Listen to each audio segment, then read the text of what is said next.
গান শুরু করো।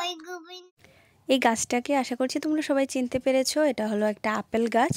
জানি না এটার মধ্যে কি ফলন দেবে কি না সেটাও বুঝতে পারছি না। গাছটার অবস্থা খুবই করুণ, কেন জানি না এরকম হয়ে গেল, এটা বুঝতেই পারলাম না। অত সহজে সব কিছু থেকে টানটা চলে যায় না, খুব মিস করবো এদেরকে। হোক না গাছ। সকাল সকাল দেখো অংশের বায়নাগুলি দেখো, মা অংশকে কোলে নিয়ে নিয়ে এই আমাদের চা, তারপরে অংশের টিফিন, এগুলি সব মার রেডি করতে হয় অংশকে কোলে নিয়ে নিয়ে। দেখেছো তো, এই সকাল থেকে বায়নাটা শুরু হয়। দেখি তো চেহারাটা, এত বায়না এত বায়না, একদম বিছানা থেকে শুরু হয়। দেখেছ, যতক্ষণ না মা গিয়ে বিছানা থেকে তুলো ওকে অতক্ষণে বায়না চলতেই থাকে।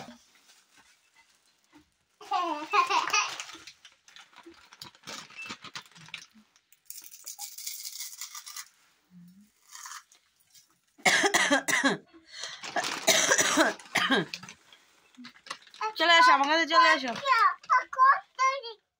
জয় নন্দলা কৃষ্ণ কানাই জয় জয় বোঝের গোপাল জয় গোবিন্দ হরি জয় নন্দলা কৃষ্ণ কানাই জয় জয় বোঝের গোপাল।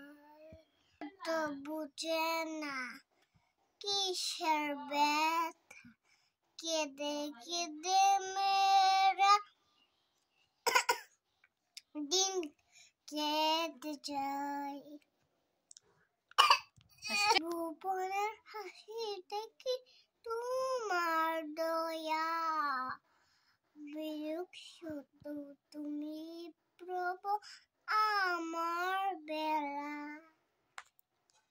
কেউ তো বোঝে না কিসের ব্যথা, কেঁদে কেঁদে মীরার দিন কেটে যায়। আজকে সকালবেলা অংশ গিয়েছে এই গানটা। তোমাদের কেমন লাগছে অংশের গানগুলি বলো তো? একেই বলে জানো তো, ভালোবাসা দিলে ভালোবাসা পাওয়া যায়। অংশ কিন্তু ভীষণ ভালোবাসে। তাকে যদি এরকম কেউ যত্ন করে বসায়, যে পড়াতে বসাবে বা ড্রয়িং করতে বসাবে, ও ভীষণ ভালোবাসে। সকাল সকাল একটু ড্রয়িং করে নিল। তারপরে এখানে দেখো মা আমাকে ভাত খাইয়ে দিচ্ছে। অংশকে মানে সোয়েটার পরিয়ে রাখা মানে কষ্টসাধ্য একটা ব্যাপার। সবার বাড়িতে কি বাচ্চারা এরকম বলবে তো একটু, ওকে সোয়েটার পরানো খুব দায়। দেখো একটু পরিয়েছি না, একটু পর আবার খুলে ফেলবে। আর এখন তো উঠানে মানে একটু পর এক একটা সোয়েটার পরাতে হচ্ছে। আজকে বেশ রৌদ্র দিয়েছিল আর বাড়িতে সবাই মানে এরকমভাবে জামা কাপড় ধুয়ে দিয়েছে, মানে আর কি বলবো। আমার খুব মজা হচ্ছে। Thank you mister bye. এটা দেখে মানে আমার ছোটবেলাটাই মনে পড়ে গেল। আমরা কিন্তু এরকমই করতাম বলো। তো এখানে দেখো দুপুরবেলা ভাত খেতে বসেছি। আজকে মা বলছি কি কি রান্না করেছে। এখানে একটা বাটা করেছে, একটা পাতা বাটা। এখানে একটা লাউ তরকারি রান্না করেছিল, আর একটা কি বলে ওই ডালের বড়ি দিয়ে ফুলকপি আলু দিয়ে একটা তরকারি করেছিল। আজকে আমাদের নিরামিষই।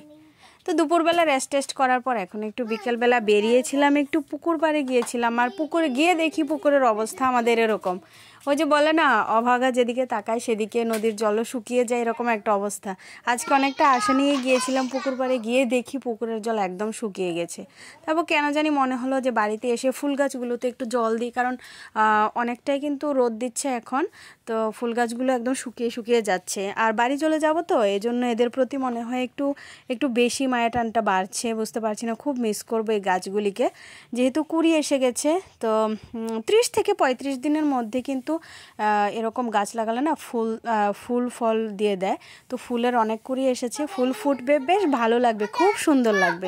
আশা করছি আমি আরেকদিন যখন আসবো তখন দেখবো গাছগুলি একদম ফুলে ফুলে ভরে আছে। তা আমার সঙ্গে তোমরাও কিন্তু বন্ধুরা দেখতে পাবে। তা আমার বাড়ির গাছগুলি কেমন লেগেছে তোমাদের অবশ্যই কিন্তু কমেন্টে জানিও। চলো আজকের মতো টাটা, ভিডিওটা শেষ করছি।